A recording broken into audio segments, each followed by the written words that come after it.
Y bueno chicos, ya estamos de regreso para seguir viendo el siguiente episodio de Bedtime Story. Es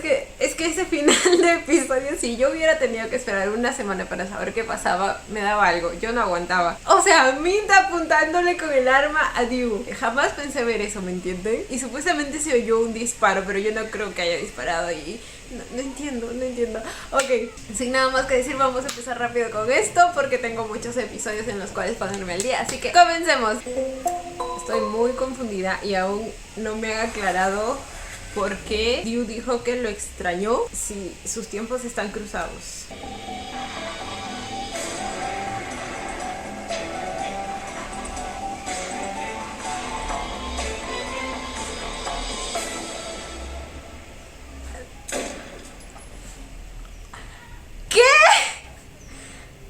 ¿Qué me están diciendo?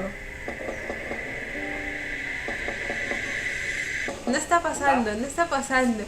¡Ay, Dios mío! No, es que ya sabía que no podía pasar eso. Ajá.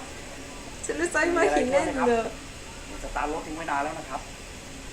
ไม่มีอะไรค่ะพอดีหาของนิดหน่อยอะค่ะ ครับ Pero igual no puedo creer que por un momento se le haya cruzado siquiera por la mente. O sea, entiendo lo dolida que está, pero ir y matarlo.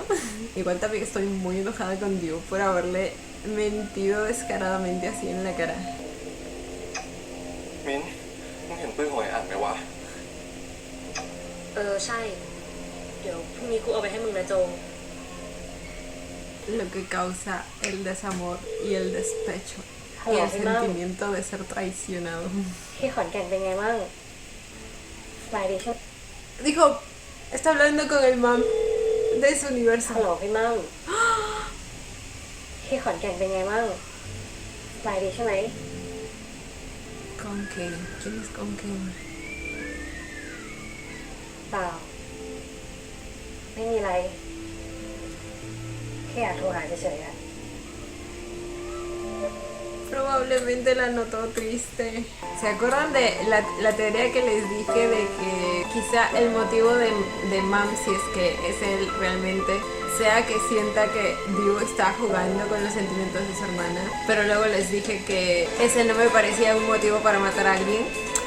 Pues bueno, ahora la cosa puede cambiar porque tampoco me esperaba que Mint, o sea, siquiera piense en ir y matarlo por algo así, ¿me entienden? Así que, no sé, esa teoría puede estar tomando vigencia. The Boiling Point. 14 de noviembre. Voy a ir un ratito a uno de los episodios pasados a revisar la fecha otra vez de la caída de meteoritos. Lo sé. Ok, la lluvia de meteoritos es el 22. Y esa fecha era el 7 para el 14 de noviembre. ฮะอะไรนะพูดพร้อมกันทำไมเนี่ยแค่บอกว่าต่อไปนี้เนี่ยจะขึ้นร้องเพลงแค่วันละรอบแล้วขอกลับก่อนแค่เนี้ยแล้วผมอ่ะพี่มึงก็ขึ้นโชว์เดี่ยวอีกรอบไงคนเดียวโอ้อีกแล้วเฮ้ยมึงสองคน ไม่ไหวครับ โอ้ร้องไม่เป็นพี่ เดี๋ยวเลือก งั้นเอางี้ดีกว่าถ้าไม่งั้นมึงจ้างคนเสริมมาส่วนค่าใช้จ่ายเพิ่มเติมเนี่ยผ่านเป็นส่วนกูได้เลย ประชุมอะไรกันเคร่งเครียดเลยพร้อมแล้วเนาะพี่มั่ง ¿Por qué siempre es tan regia? ¿Qué sé quién es? พี่ชายใครเนี่ย คนหล่อเลยอะ โอ้โห Viene en la อ่อน genética. มั้ยน่าจะ อะไรนิดๆหน่อยๆเองมาไม่โป๊ะหรอกนายแบบมาแล้วนะ เดี๋ยวถ่ายรูปส่งอัปเดตให้ดูเรื่อยๆนะ Es el modelo para Dew. Esa mirada. อะไร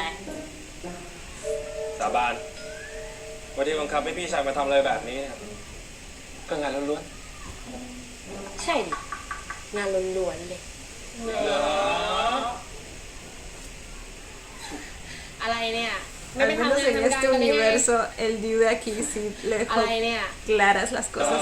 a Mint. ไปทำงานกันได้แล้ว Por cierto, el episodio antepasado, o sea, el último video que hice, ¿se acuerdan que nos había dado una pequeña escena flash? Que supuestamente pensé que iba a haber en el episodio 6, pero no pasó, así que quizá pase en este. ไปสิ En la ๆ que en la que Mam Me pienso de besa lado. al dios de este Ay, universo. ไม่ต้องมายิ้มเลย ไปเปลี่ยนชุดได้แล้ว ครับ ไปแยกย้ายค่ะ ไปก็ได้ Ay, miren estos brazos. Qué estilo. รูปนะครับผม ชุดเขาดีจริงๆนะเนี่ยทำให้พี่ชายเราหล่อขึ้นได้ขนาดเนี้ย เฮ้ย เดี๋ยว แกไม่คิดว่าฉันหล่ออยู่แล้วบ้างไงวะ ก็ไม่นี่ Esta hermana, ¿qué esperabas que diga? หนังนี้ไหนดูเล็บซิ Recordemos que Dios se las cortó. ตัดเล็บแล้วระบายอย่างนี้ซะด้วยใครทำให้ฮะ Sabe que él no lo haría por sí mismo. Ay.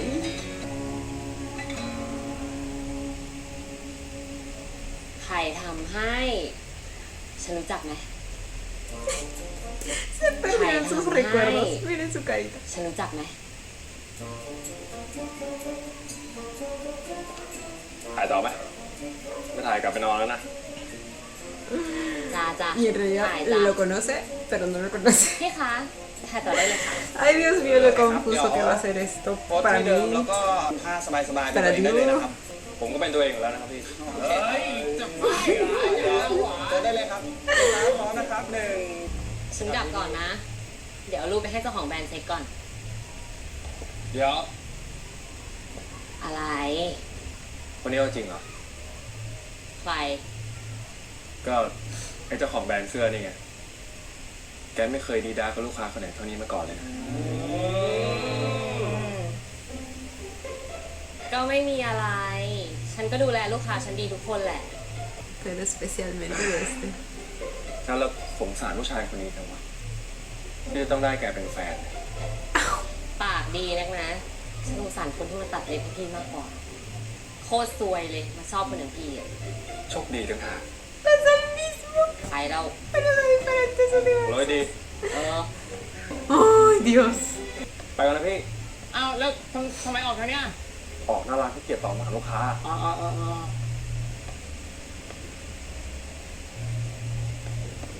พี่ต้น อืม ขอบคุณนะพี่ อืม Lo feliz que está después de haber consolidado su แก relación ง con ส้มเอาไป Dios. เสิร์ฟให้ถูกโต๊ะนะ Sí, 58. Sigo esperando que pase algo como que él no pueda ir por un tiempo.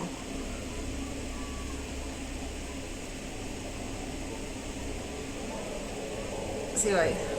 Sí va a poder.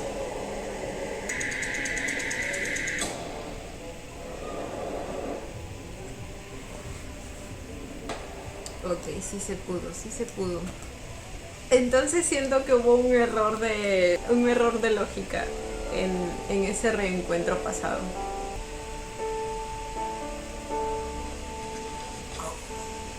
พี่คิดถึงจัง Oh.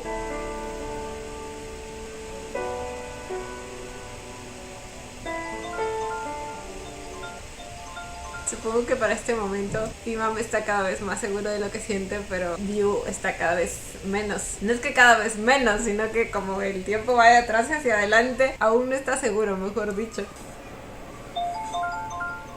แฟนโนมาเหรอ Y él sabía que tenía novia. เฮ้ยจริงๆดิวรับก็ได้ถ้าอยากรับอ่ะพี่รอได้ แล้วถ้าผมรับ พี่จะเสียใจไหม ¿En qué momento le dijo que tenía novia? จริงๆก็เสียใจแหละเพราะเหมือนเป็นการตอกย้ำว่า พี่รักคนที่มีแฟนอยู่แล้วอ่ะ Ay, por favor. พี่ว่าแต่พี่ก็ถามตัวเองแล้วนะ ถามตัวเองไม่รู้กี่รอบแล้วอ่ะ พี่ก็ยังได้คำตอบเหมือนเดิม ว่าพี่รักบิว ผมไม่อยากโกหกเขาแบบนี้อะ no lo hagas. Nadie te dice que lo hagas. Al contrario, la respuesta es ser sincero. ดิวชอบกินอะไรแบบนี้เหรอ Sé que no puede explicar lo del mom, pero le puede decir que dejó de amarla y ya.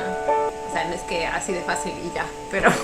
es mejor a que luego se entere de otra manera ดิวชอบกินอะไรแบบนี้เหรอ que se sienta traicionada. ครับ เป็นไงบ้างครับ มันก็จะหวานๆเปรี้ยวๆแล้วก็จะมึนๆหน่อยอ่ะ นี่ตกลงมันดีใช่ไหมครับเนี่ย จริงๆดิวก็ชอบที่มันหวานไม่มากเปรี้ยวๆหน่อย แล้วก็ไม่มีแอลกอฮอล์นะครับ แต่เอาจริงก็ยังไม่เจอที่ถูกใจเท่าไหร่ เสียดายนะ ที่ดิวไปโลกพี่ไม่ได้ ไม่งั้นนะ พี่จะคิดสูตรพิเศษให้ดิวเลย นั่นน่ะสิครับเสียดายเนาะในวันที่ผมตาย ประโยคสุดท้ายที่ผมพูดกับพี่ A este momento él ya sabe que murió o que va a morir. ผมรักพี่นะ พี่มัม ตอนนั้นน่ะพี่ตกใจมากเลยนะ เพราะเป็นครั้งแรกที่พี่เจอดิว แล้วก็มีเด็กผู้ชายมาจูบใช่ ครั้งแรกที่ผมเจอพี่เนี่ย พี่ก็ทำแบบนั้นเหมือนกัน ¿También? จริงดิ Y bueno. ผมดีใจนะครับ ที่อย่างน้อยในวันนั้น ผมก็กล้าที่จะบอกความรู้สึกกับตัวเองกับคนที่ผมรักวันที่ผมจะตาย Ay.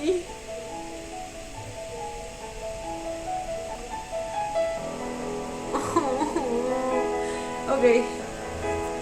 Parece que en algún momento más adelante para Mam y más antes para Diu le comenta que va a morir y tiene sentido porque cuando a Mam se le escapa decirle que el día de ayer murió, la reacción de Diu es como que entra en desesperación, más que todo por saber que está cada vez más cerca la fecha en la que va a morir. En cambio, si lo que le hubiera sorprendido era que iba a morir, su reacción hubiera sido un poco más como que incrédulo y en shock, ¿me entienden? Entonces como que ya sospechaba que él ya sabía que iba a morir y que lo que le estaba sorprendiendo o asustando era que la fecha ya se acercaba, ¿me entienden?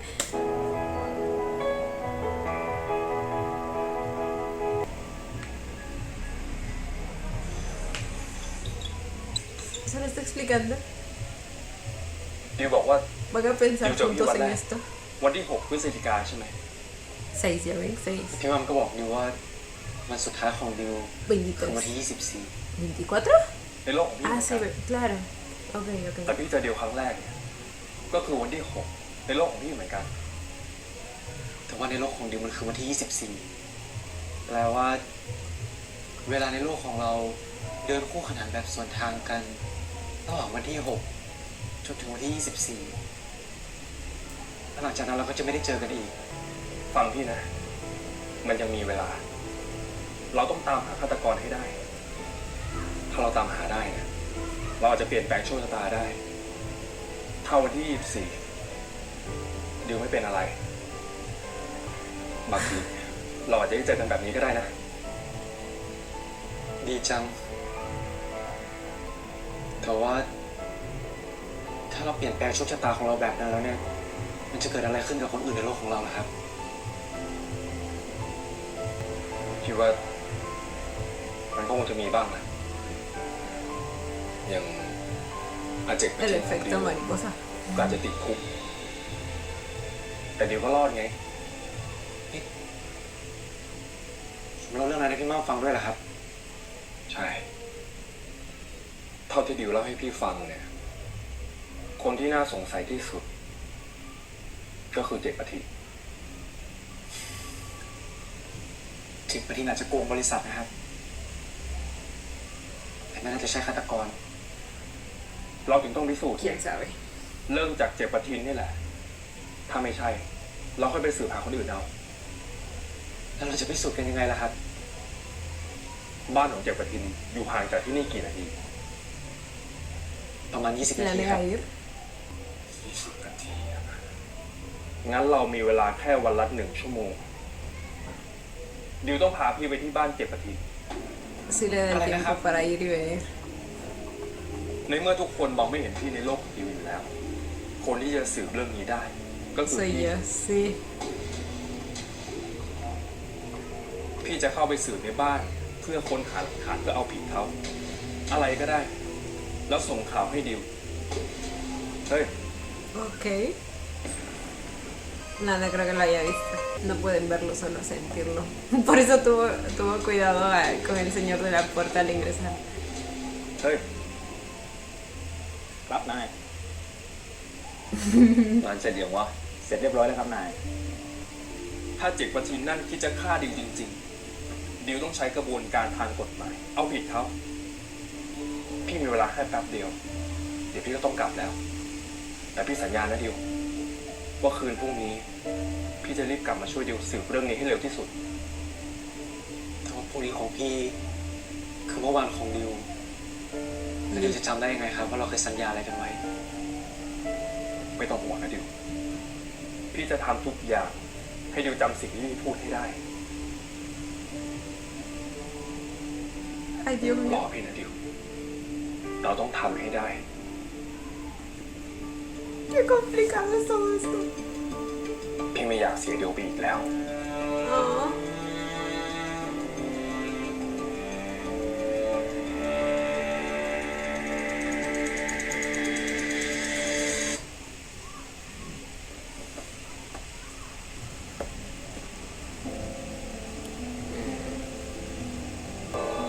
พรุ่งนี้กูไม่ไปผับนะเว้ย กูติดธุระสำคัญ เฮ้ย Él es.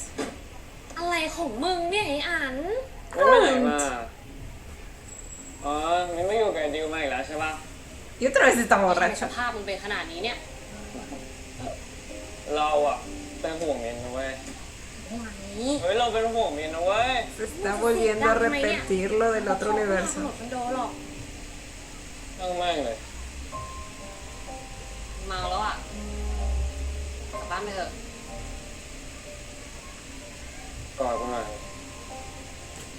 อะไรของมึง Ahora que estoy pensando, boil no es hervir, punto de ebullición, boiling point. Debe ser punto de ebullición. กูขอให้นะวะ ไปเดี๋ยวกูพามึงกลับบ้านไป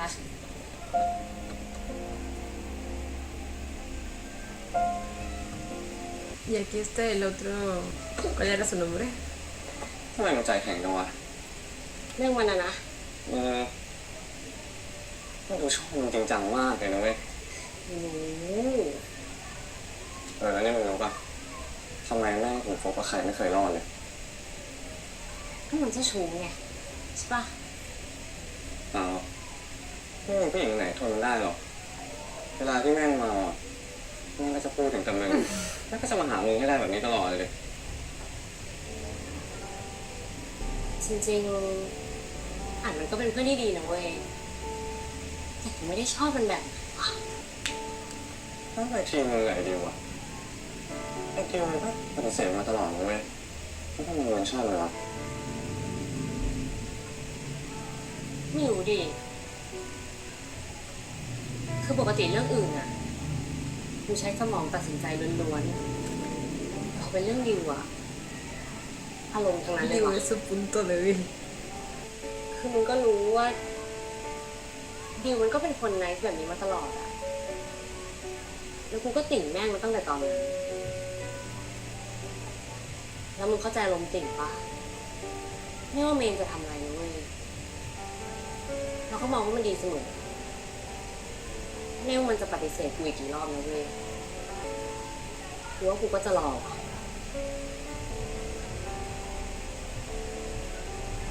ชีวิตติ่งอะเหรอ Ay, reina. Literalmente la vida de la fan. Pero pues no. เมนคือพระเจ้า แล้วถ้าวันหนึ่งเกิดไอ้ดิวมันรักใครสักคนขึ้นมาจริงๆมึงจะรับได้เหรอวะ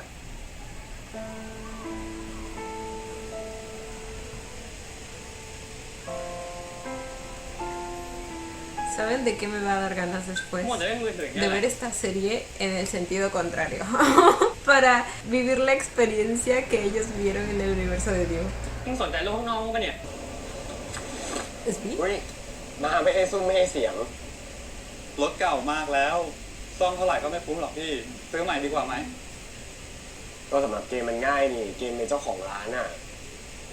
อะไรที่มันพังไปแล้วเนี่ย ซ่อมเท่าไหร่มันก็ไม่ดีขึ้นหรอกพี่ ตัดใจง่ายกว่านะ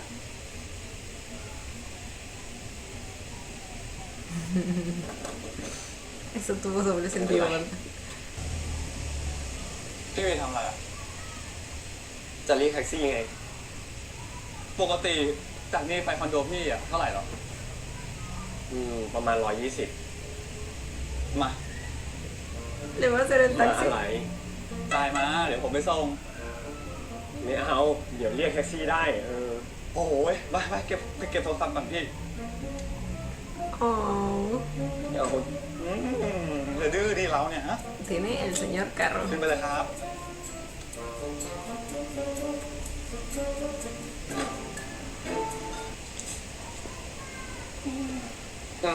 Llegó con sueño. Ojalá no se duerma mientras regrese. จริงจังไปวะเนี่ยพี่ ใครจะไปเก็บ เราไว้เถอะนะ ขอบคุณนะที่มาส่งอ่ะ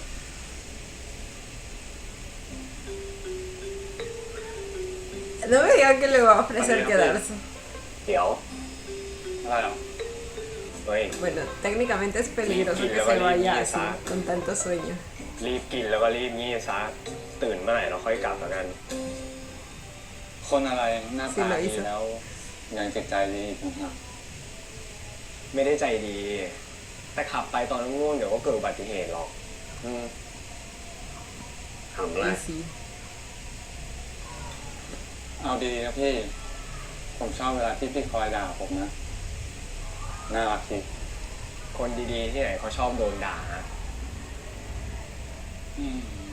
ไม่รู้ดิพี่ แต่เวลาที่พี่คอยด่าผมเนี่ย มันทำให้ผมรู้สึกเหมือนว่า ผมอยู่ในสายตาของใครสักคน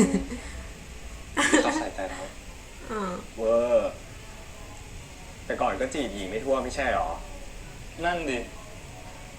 แต่ก็ไม่มีใครที่ทำให้ผมรู้สึกว่าเขาแคร์ผมจริง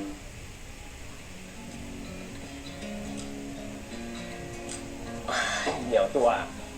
เดี๋ยวไปอาบน้ำก่อนนะ ๆผมอาบด้วย ah, หมายถึงอาบต่อจากพี่นะ oh, ok. ปล่อยแล้ว Oh,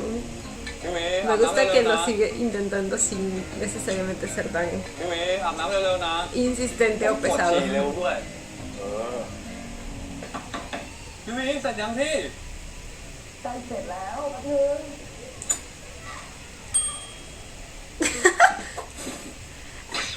แกจะแก้ผ้าทำไมเนี่ย Olviden lo que dije. ¡Oh my god! Señor, excuse me. เฮ้ย Olviden lo que dije por dos. พี่วีขอเป็นโซนหน่อยดิ เฮ้ย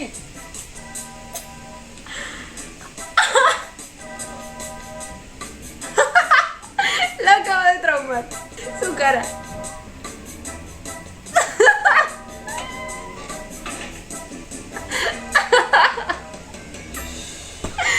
Ay, Dios mío.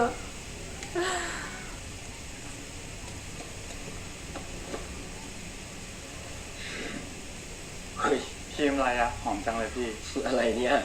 ง่วงยังอะ ถามทำไมอ่ะ ก็จะได้นอนด้วยกันไง ฮะ ก็จะได้นอนพักผ่อนด้วยกันไง ไม่กล้าหลับอ่ะ Bueno, algo me dice que esta vez le ผม va a สัญญาเลย funcionar. ว่าผมจะไม่ทำอะไรพี่ พี่ไม่ยอม Claro, después de haberle quitado la toalla. พี่ไม่ยอม เกม โอ้โหพี่ล้อเล่นนะพี่หยอกไปนอนเถอะนอน เออ Oh my god.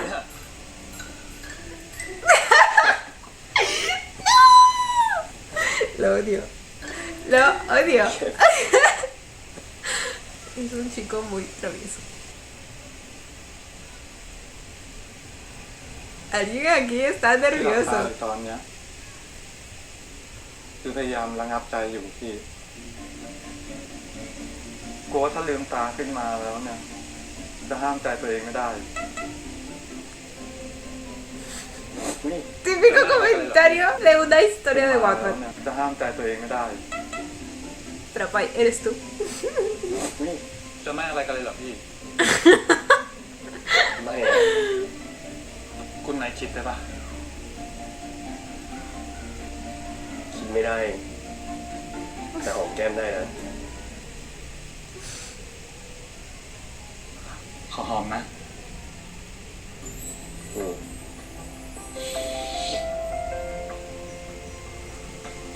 Esta vez Vi se lo pensó. Se lo pensó y como que le está empezando a gustar. ¡Ay! Miren su carita. Güey. Está empezando a recibir el amor de Game. Ya veo por qué tan grandes los brazotes de Mr. Om. Ay, ay, ay. Miren.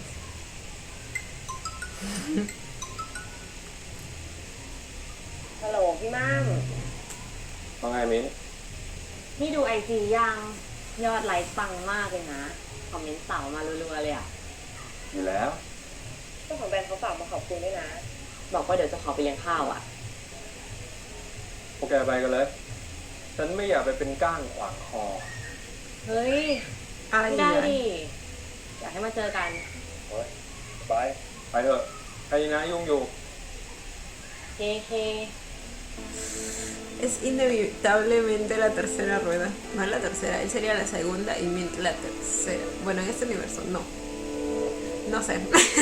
No sé qué es el número de rueda, pero ahí hay 3 ruedas. Inevitablemente.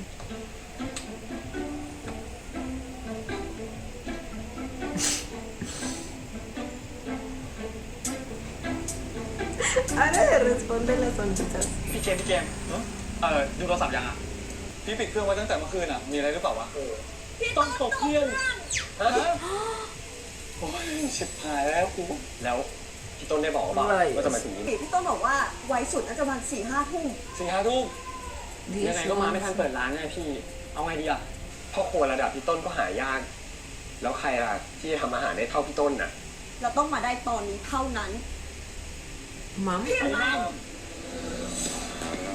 Hay algo que no haga este hombre. Ay, ay, yo quiero uno. และพี่สัญญาได้สิว่าคืนพรุ่งนี้ Y él จะ quiere, รีบกลับมาช่วยดิวสืบเรื่องนี้ให้เร็วที่สุด y él quiere cumplir su promesa. No pensé que los horarios se cruzarían. นกกุ้งแช่น้ำปลาเสร็จแล้ว Pero bueno, si es que falta su promesa, lo bueno es que Drew no se va a enterar. Porque no va a recordar la promesa. No, pero Mam es un hombre de palabra. ¿Quién está haciendo eso? ¿Por qué? No. No, no, no, no, no. ¿Son los frenos? ¿Le está cortando los frenos? ¿Son los de el primer episodio, los de la pelea? ใจเย็นนะมึง โทษทีมากพี่ต้น Por fin llegó. โอเคตามสบายไปเลยเพื่อน No, no, no, no. เฮ้ยมากขอบใจมากด้วย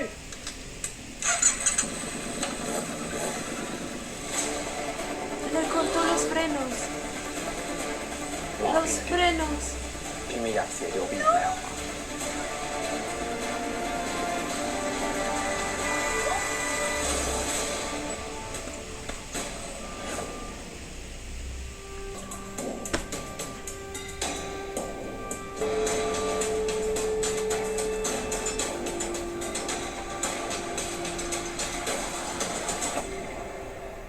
Si fuera...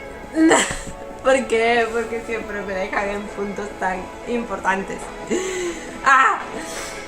A ver, creo que sí. Creo que los que cortaron los frenos fueron los